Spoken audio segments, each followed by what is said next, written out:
Trumpai apie iššokantį prenumeratos nuolaidos pop-upą.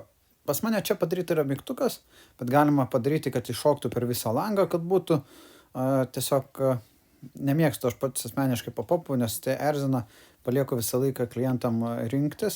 Tai šiuo atveju yra padarytas mygtukas, norite 15% nuolaidos. Paspaudus jau, tada iššoka pop-upas.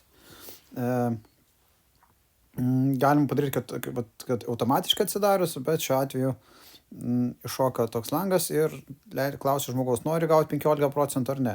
Spaudžiu mygtuką noriu, įveda savo elektroninį paštą ir paspaudžiu pateikti. Jam automatiškai tada ateina į elektroninį paštą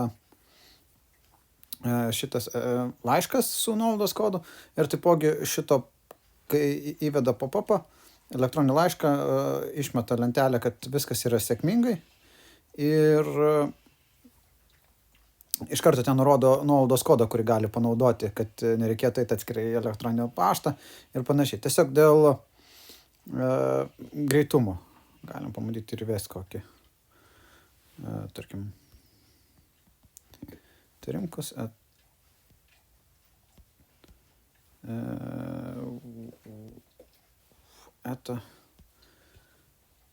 yahoo.com.